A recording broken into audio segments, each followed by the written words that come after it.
I wasn't supposed to be home yet. The flight wasn't even booked for another 2 days. And Laura had no idea I was on my way back. That was the whole point. I'd spent the past 6 months bouncing between different time zones, living out of suitcases, and eating airport food while Laura held down the fort. It was brutal, but the pay was worth it. Every time I left, she'd smile and kiss me goodbye, promising me things would be just as I left them when I got back. I never had a reason to doubt her. Until now. It was little things at first. Calls going to voicemail when I knew she was home. Texts left on read, casual girls' nights that didn't quite add up. But the real kicker? Mark, our next-door neighbor, recently divorced, suddenly always around. I tried brushing it off. I really did. But something about the way Laura talked about him, like he was just so strong for getting through his divorce, set me on edge. I mean, sure, breakups suck, but the guy got $500,000 in the settlement and a house with a damn pool. He wasn't exactly suffering. So when my work trip wrapped up early, I figured I'd surprise Laura. Take her out, maybe rekindle whatever spark had been dimming between us. That's what good husbands do, right? The moment I turned onto our street, I knew something was off. Our driveway was empty, which wasn't weird in itself. Laura could have been running errands. But Mark's car, parked right in front of our house, that sent a jolt through my chest. I pulled up to the curb, heart pounding. The whole neighborhood was quiet, except for one sound. Laughter. Not just any laughter. Hers. I stepped out, not even bothering to grab my bags. The closer I got to the backyard, the clearer everything became. The faint splash of water. The clinking of glasses.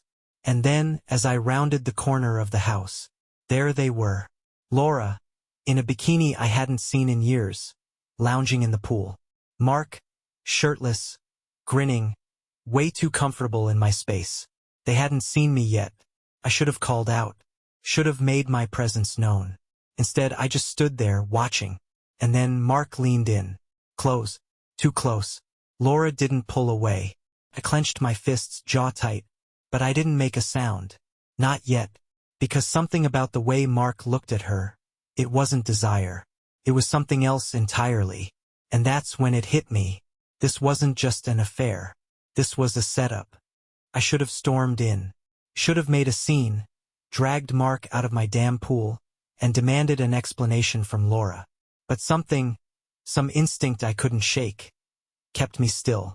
Because Mark wasn't acting like a man caught up in a passionate affair. He wasn't reaching for her, wasn't touching her the way a man would if he actually wanted her. No, he was watching, calculating, like he was waiting for something. And then, as if sensing me, Laura turned her head slightly and locked eyes with me. For a split second, her whole face changed. Her mouth opened like she wanted to say something, but the sound never came. Then, just as fast, she schooled her features into something else, something like guilt, but not the kind I expected. Not guilt for getting caught. Guilt for something else. I took a step forward, clearing my throat. That was enough. Mark spun around, eyes wide, but only for a fraction of a second before his face slipped into something cooler. He was good at that, adjusting fast. Tom. Damn, man, you're back early. His grin was all forced charm. The kind of smile you throw on when you're scrambling for a way to cover your ass. Laura pushed herself up from the pool, gripping the edge, but she didn't get out. She stayed there, hands gripping the ledge, looking at me like she was trying to assess the damage. I guess I am, I said flatly. My voice was calm. Too calm. Laura swallowed, pushing her wet hair back. I was going to call you, she said. Voice just a little too high, a little too tight. Mark came over to help with the pool chemicals.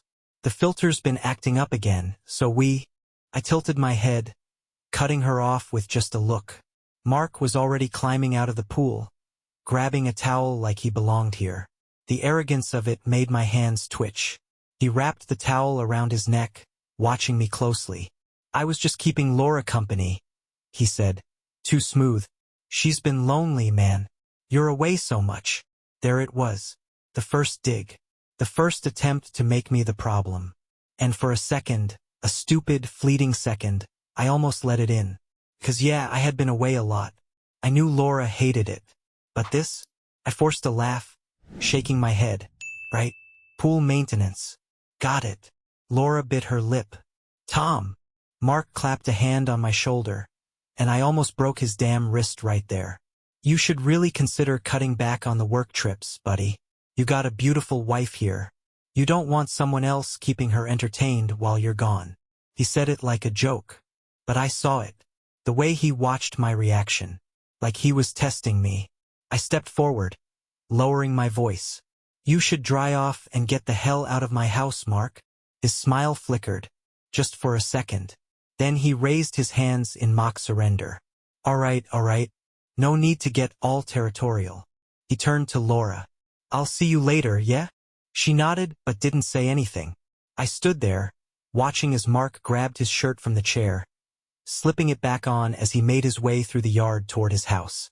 He didn't rush, didn't act guilty. He wanted me to see him leave calmly, like he had nothing to hide. When the gate clicked shut behind him, I exhaled sharply, turning back to Laura. Tom, don't, I snapped. She flinched. I wasn't the kind of guy who raised his voice. I wasn't the guy who got into fights over stupid, meaningless things. But this wasn't meaningless. Just tell me, I said, voice low. Tell me the truth. How long? She swallowed hard, but instead of answering, she looked away. That was all I needed.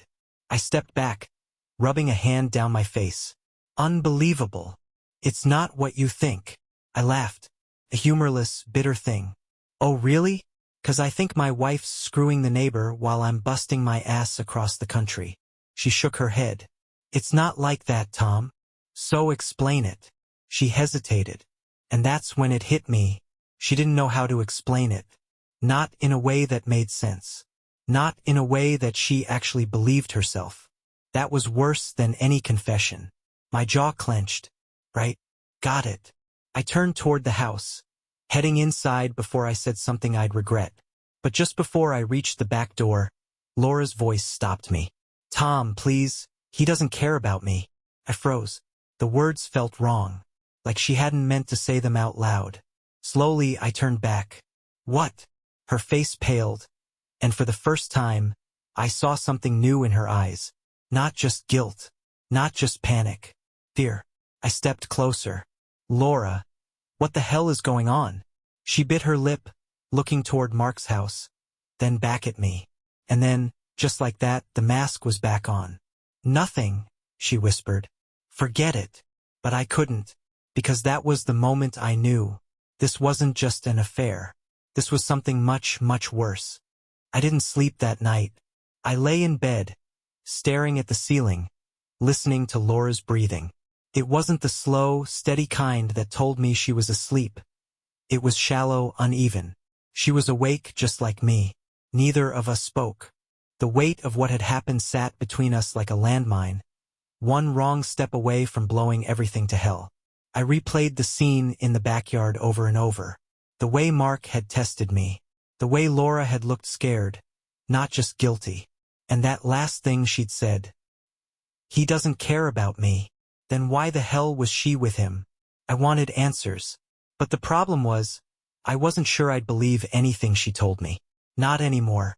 The next morning, Laura acted like nothing had happened. She was in the kitchen when I came downstairs, flipping pancakes like it was a normal day, like I hadn't caught her in the pool with another man. Coffee's fresh, she said, barely looking at me. I didn't move, just stood there in the doorway, arms crossed, watching. You think making breakfast is gonna fix this?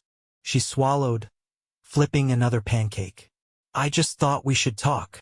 I exhaled sharply, dragging a hand down my face. Then talk, Laura. Tell me why I shouldn't throw your stuff on the lawn and be done with this. Her hands gripped the spatula a little too tight. Because you don't know the whole story. I scoffed. Then tell me. She hesitated. And that told me everything. I shook my head. Yeah, that's what I thought. I turned to leave, but her voice stopped me. Tom, please. I clenched my jaw, looking back at her. Give me one good reason. One honest reason why I shouldn't walk out that door and never come back. Her shoulders slumped. And then, barely above a whisper, she said it. He's using me. That hit different. I narrowed my eyes. Using you how? She shook her head. I can't. Try. She turned off the stove and leaned against the counter, rubbing her hands together like she was trying to keep them from shaking. I thought, she inhaled sharply, I thought it was real at first, that he cared about me, she swallowed hard, that I mattered to him. I waited. But then he started asking questions. About you, about your job, who you worked with, what deals you were making, things that had nothing to do with me. A slow, sick feeling settled in my gut. What kind of questions? Laura hesitated, then shook her head. I don't know, Tom. Stuff about your company, about how the promotions worked, about who your boss really listens to. I felt my fingers curl into fists, because suddenly everything made sense. Mark didn't want my wife. He wanted my job. That's why he was always around, why he was cozying up to Laura. It had never been about sleeping with her. It was about getting to me, and I had walked right into it. I turned away, breathing hard, fuming. Tom, Laura's voice was small. I didn't know at first, I swear. I thought he just liked me. But then he started pushing, and when I stopped answering, she shut her eyes, exhaling shakily. I turned back. What? Her lip trembled. He threatened me. Silence. My pulse roared in my ears. What do you mean, he threatened you? She looked up at me, and for the first time, I saw something real in her eyes. Something raw. Fear. He said if I didn't keep seeing him, if I didn't keep feeding him information, he'd make sure you lost everything. That's when I snapped. I grabbed my keys off the counter, jaw so tight it hurt. Laura stepped forward. Tom, where are you? I didn't answer. I was already out the door, heading straight for Mark's house. This wasn't about cheating anymore. This was about war. I don't remember leaving the house. 1 second, I was standing in the kitchen, Laura's voice trembling as she spilled everything. The next, I was on Mark's front porch, pounding my fist against his door hard enough to shake the damn hinges. My vision tunneled. My pulse roared. The world had narrowed down to one simple goal. Find out exactly how deep this bastard's game went, and make him pay. The door swung open, and there he was, smirking. Tom, he greeted, leaning casually against the frame, like he'd been expecting me. Didn't think I'd see you so soon. Everything all right, buddy? Buddy. I wanted to put my fist through his damn teeth. I took a slow, deliberate step inside, forcing him back into the hallway. You and I are gonna talk. His smirk widened. Sure thing. But let's keep it civil, yeah? Civil? After what he'd done. I slammed the door shut behind me. You've been screwing my wife. Mark chuckled, shaking his head. You're so focused on that, aren't you? That's not the real issue here, Tom. You're missing the bigger picture. I moved fast, shoving him hard against the wall. His smirk finally dropped. You threatened her? I growled, my grip tightening on his shirt. You used her to get to me, to my job, to my life. Mark didn't struggle. He just watched me. Then, in a tone so calm it made my skin crawl, he said, and it worked. Silence. A slow, sinking feeling settled in my gut. What? His lips curled into that smug, arrogant smile again. You think I needed Laura for the whole plan? Nah, man. That was just the appetizer. He leaned in slightly, lowering his voice. The main course? That was always you. Something cold slithered down my spine. This wasn't just about my wife. It was about me. I let go, stepping back. Start talking. Mark straightened his shirt, rolling his shoulders. You think your little company's so untouchable, don't you? That your boss, your contracts, your position, hell, your future, are secure. He let out a low chuckle. Guess what, buddy? They're not. I clenched my jaw. What the hell does that mean? Mark rubbed his jaw like he was enjoying this. You travel a lot, Tom. A guy like you? You trust people to handle things while you're gone. You don't double-check the little details. You don't see the knives being sharpened behind your back. He tilted his head. Ido. The room felt smaller, tighter. I had a terrible, creeping feeling I was already too late. Mark sighed. Stretching like this was just another day for him. Your company's got a major contract up for grabs soon. A big one.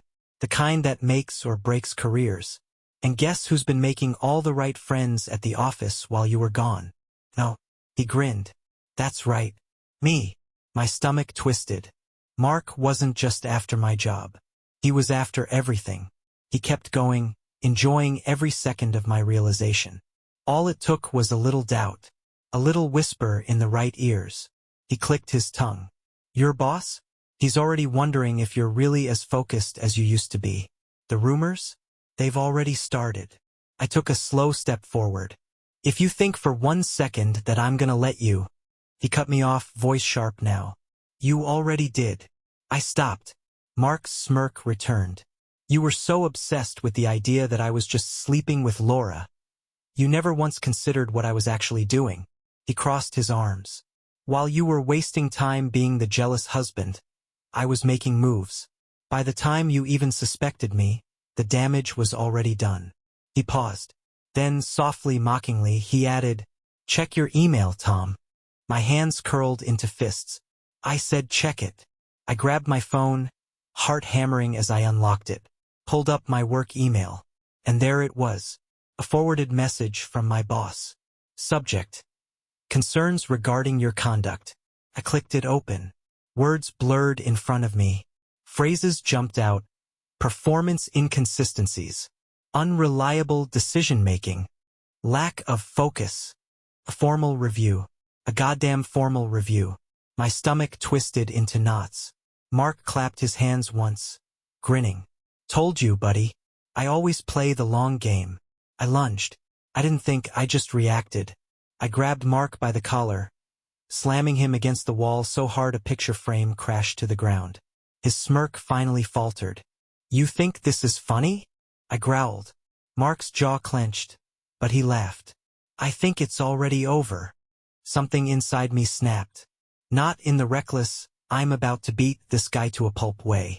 Worse, because instead of throwing another punch, instead of screaming at him, I smiled. Mark saw it. He blinked, caught off guard just enough that I felt his posture shift. He expected rage. Expected me to lose it.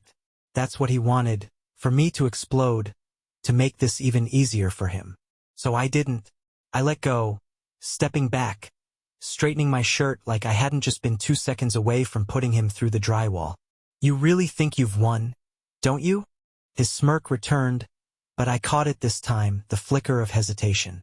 Oh, buddy, Mark said, exhaling like this was a damn game to him. I don't think I won. I know I did. I nodded, rubbing my jaw like I was considering it. Then, calmly, I asked, You ever heard the phrase, the best revenge is served cold? Mark's smirk widened. Yeah, but see, that's the problem, Tom. He leaned in slightly. You don't have time to wait for cold. And then, he opened his door. Just like that. A casual, dismissive move. An exit. Like this was over. Like I should just leave. Like I was already done. I didn't move. And that made him nervous. His fingers twitched. He wasn't sure what I was thinking anymore. You know what's funny? I said finally, staring him down. You spent all this time setting me up. Months, probably. Playing your little game. Whispering in the right ears. But you never stopped to think about one thing. Mark raised an eyebrow. Oh? And what's that? I stepped closer, lowering my voice. You're playing my game now. Silence. For the first time since this all started, I saw something change in his eyes. Doubt. I walked out before he could respond. Let him sit with it. Let him wonder what I meant. Because I wasn't going to let him win. I was just getting started. Step 1. Damage control. I needed to move fast. Mark was right about one thing. If I waited, if I hesitated, I'd lose everything. He'd already planted seeds of doubt with my boss. And if I didn't rip those out right now, they'd grow into something I couldn't undo. I got back to my house, grabbed my laptop, and fired off an email to my boss before I even took a breath. Subject: urgent clarification. I kept it professional, but every word was carefully calculated. I knew how to play corporate chess. Acknowledged the concerns, never deny, just control the narrative. Position myself as the victim of misinformation. Subtly hinted that someone might be working against me. No names. Let them come to their own conclusions. Reaffirmed my dedication to the company and requested an immediate meeting. I hit send and exhaled. First move? Made. Now? Step 2. Figure out exactly how deep Mark's sabotage went. Step 2. Dig up the dirt. I didn't trust Laura. Not yet. But if she had information, if she knew even a fraction of what Mark had been doing, I needed it. I found her in the living room, curled up on the couch, gripping a mug of coffee like it was the only thing keeping her from falling apart. She looked up when I walked in, eyes rimmed red. Tom. I sat down across from her. No emotion. No warmth. Just business. You're gonna tell me everything. She swallowed. I already told you. I cut her off. No. Not the surface level stuff. Not just, Mark was using me. I leaned forward, my voice dangerously calm. I want details. Everything he asked. Every word he said. Every time he pushed you for information. Laura hesitated, and I saw it. The last piece of the puzzle. Jesus. I exhaled, shaking my head. You weren't just cheating, were you? Her breath hitched. You were helping him. She jolted. I didn't mean to. I laughed. A sharp, humorless sound. This whole time, I thought Laura had been some helpless pawn. That Mark had strung her along, used her, manipulated her. But that wasn't entirely true, was it? She hadn't just been an unwilling victim. She'd been his access point. Even if she hadn't known it at first. Even if she convinced herself that she was just talking, that it was harmless. She'd helped him. Tom, she whispered. I swear to you, I didn't know what he was doing at first. And when I figured it out, I didn't know how to stop. He had leverage, I held up a hand, silencing her. You have one chance to make this right, I said coldly. And that's by telling me everything. She nodded quickly. I will. Good, I said, standing up, because I'm about to burn his whole world down. Step 3, the trap. I didn't need to prove Mark was sabotaging me. Not yet. I just needed him to think I could. The next morning, I left my house at 7 a.m. on the dot, making sure he saw me. I drove to the office, walked in like I owned the damn place, and met with my boss before he could summon me. The moment I sat down, I dropped the first bombshell. I think I know who's been spreading these concerns about me, I said smoothly. And I have a feeling you do too. My boss blinked. What are you saying, Tom? I exhaled. I didn't want to bring this up without proof. But now, I have it. That was a lie. I didn't have proof, not yet. But that wasn't the point. The point was to create doubt. I leaned forward. Mark. He's been positioning himself for months. You've noticed, haven't you? The way he's been just a little too involved in company decisions? The way he always seems to know things he shouldn't. My boss frowned. Planted. I can't accuse anyone outright, I continued. But I'd really hate to see this company make the wrong choice based on misinformation. And there it was. The seed of doubt. By the time I left the meeting, I knew one thing for sure. Mark wasn't just fighting for my job anymore. He was fighting for his own survival. And he didn't even know it yet. I could feel it. The shift. Mark had been riding high, convinced he had me by the throat. But now he was unsure. And doubt was all I needed. Step 4, the first cut. Started small. That same afternoon, I made one phone call. Not to my boss. Not to HR. To Mark's boss. Because here's the thing. While Mark was busy sabotaging me, he never once considered the house of cards he was standing on. The company he worked for, the one that wanted my firm's contract, they were sharks. No loyalty. No hesitation. The second they sniffed weakness, they'd cut him loose and move on. And Mark? He'd just started bleeding. I made sure of it. All it took was a casual, off-the-record conversation. A little nudge. A suggestion that maybe, just maybe, Mark had been reckless. That he'd overstepped. That his involvement with my company was raising eyebrows. I didn't accuse him outright. I didn't need to. By the end of the call, I knew one thing for certain. Mark's job wasn't as secure as he thought. Step 5, the trigger. The next morning, I didn't go to work. Instead, I sat on my porch, waiting. I had a feeling Mark wouldn't be able to resist confronting me after that little whisper campaign I started. And I was right. At exactly 9:13 a.m., his front door flew open, and he stormed across the yard like a man on the verge of snapping. "You think you're smart, don't you?" he hissed, stopping just short of my porch. I sipped my coffee, unbothered. "I think I'm doing exactly what you did to me." I set my cup down. "Only difference? I'm better at it." His jaw clenched. You feeling the pressure yet, Mark?" I cut him off, standing slowly. "That creeping little doubt? The way your boss is suddenly hesitating? The way people are starting to question you?" His nostrils flared. "I built this. Everything I have, I earned. You think you can take it from me?" I tilted my head. "I think I already am." He lunged. But I was ready. I sidestepped easily, grabbing his wrist and twisting it just enough to make him wince. "You keep making mistakes, Mark," I murmured in his ear. "Attacking me in broad daylight? Not smart." I shoved him back, hard. He stumbled, breathing heavy, eyes burning with rage and panic. I saw it then, the unraveling. Mark was losing control. Good, because I wasn't done yet. Step 6. The kill shot. By the time I got to work later that day, everything was already in motion.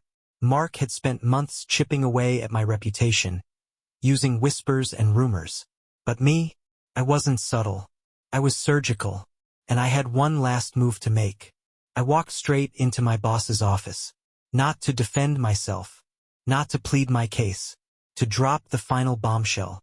"I have proof that Mark's been feeding inside information to his company," I said, placing a small folder on his desk. My boss's eyebrows shot up. "What?" I sat down, calm and composed. "He's been using Laura to get details about our internal processes. He knew about contract negotiations before they were even finalized. He's been positioning himself not just to take my job, but to undermine this entire company." I tapped the folder. "Everything you need to confirm it? It's in there." And it was. Because while Laura may have been complicit, she wasn't stupid. Once I forced the truth out of her, she handed over everything. Texts, emails, even recorded conversations of Mark pushing her for details. She thought it would save her. She was wrong. It only saved me. My boss flipped through the evidence, his expression darkening. "Jesus Christ," he muttered, eyes narrowing. I leaned back. "Now you tell me. Who's really the problem here?" Silence. Then, just the words I wanted to hear. "We'll handle it." I smiled. Game over. Final move, the fall of Mark. Mark lasted exactly one more week. The official story? His company pulled him from the project. Internal restructuring. The real story? They fired his ass. Word spread fast. Clients started questioning his ethics. His professional reputation took a hit he couldn't recover from. He tried to call me. Once. I didn't answer. He wasn't worth my time. And Laura? I let her pack her bags. No screaming. No dramatics. Just a quiet, "You did this to yourself." And then I watched her walk out the door, out of my life, and out of the house she helped destroy. I should have felt empty, but instead, I felt free. For a whole week, I basked in the victory. Mark was gone. His name was already being whispered in corporate circles as a man who couldn't be trusted. His career, Sinking fast. Laura was gone too. She packed her bags and left without a fight, without even an excuse. Just silence. I should have been at peace. But I wasn't, because something didn't sit right. I had won. I had destroyed Mark, taken back my life, walked away without a scratch. It was too easy. And Mark? He wasn't the kind of guy to go down without a last move. So I started digging. Step 1, the loose end. Mark was out of a job. His company had cut him loose, but that didn't mean he was done playing games. I had a hunch, one I couldn't shake, so I started calling around. Reached out to a couple of people I trusted in the industry, trying to see where Mark might have landed. And that's when I got the first red flag. Mark wasn't struggling. He had a new job. Already. A better job. At a competitor company. The same one that was gunning for my company's biggest contract. And suddenly everything made sense. Step 2. The real plan. Mark never cared about my job. That was never the goal. He wanted my company to implode. He didn't just try to sabotage me, he sabotaged the entire firm. The fake rumors? The seeds of doubt? The whispers about internal instability? That wasn't just about me. That was about setting the stage for a corporate takeover. Mark had been working with my company's competitors all along.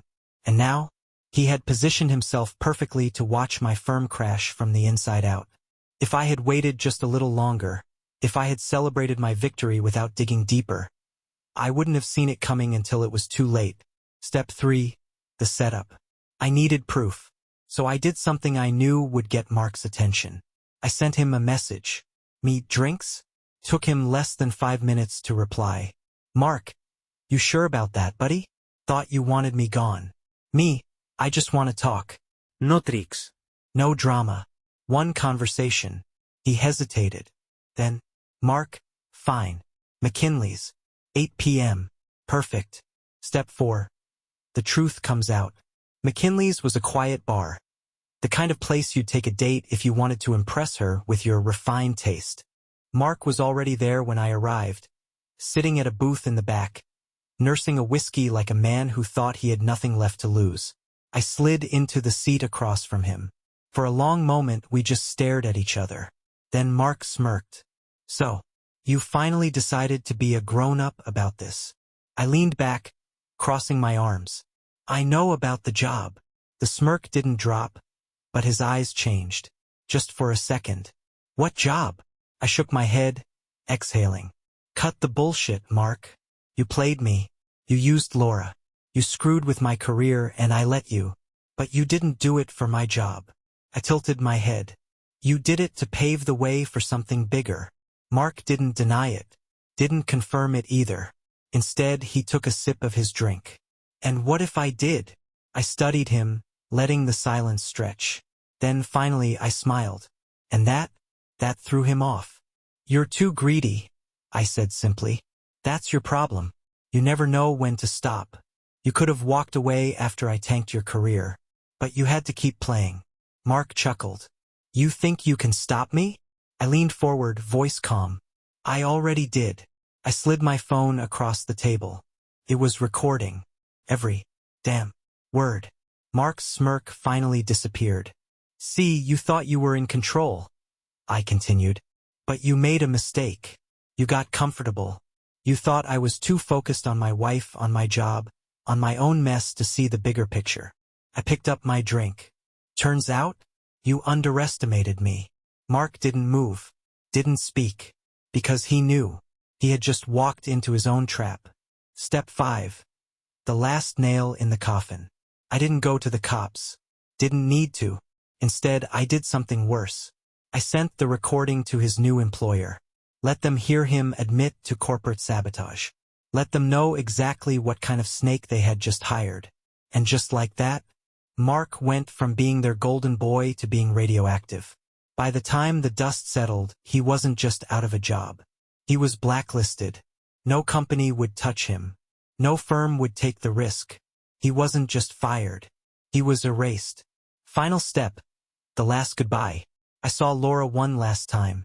She showed up at the house a few days later, looking wrecked. She must have heard what happened to Mark. Must have realized she'd hitched herself to the wrong sinking ship. Tom, she whispered, eyes desperate. I don't know what to say. Is Terta here? This woman who had been my partner. My wife. And in the end, she was just another pawn in someone else's game. I sighed, stepping back. You already said everything that mattered. Then I closed the door. And this time, she didn't stop me. Mark was gone. Laura was gone. The storm had passed. For the first time in months, my house was quiet. I sat on the back porch, staring at the pool. The place where this whole mess had started. The water was still untouched. Empty. Just like my marriage. just like the life I thought I had. But you know what? I was okay. I still had my job, my reputation, my sanity. And Mark? He had nothing. Word spread fast. Corporate sabotage isn't the kind of stain you can wash off. His name was poison now. I heard he tried to land another gig, but it fell through. Last I checked, he was barely scraping by, jumping from short-term contracts to keep himself afloat. And Laura? She tried reaching out a few times. Texts, emails, a handwritten letter at one point. I never responded, because at the end of the day, I realized something simple. Some things aren't worth fixing. Some things, they're better off left behind. I took a deep breath, finishing my drink. Then I stood, walked inside, and locked the door behind me. Not just to the house, but to the past. And for the first time in a long time, I was free.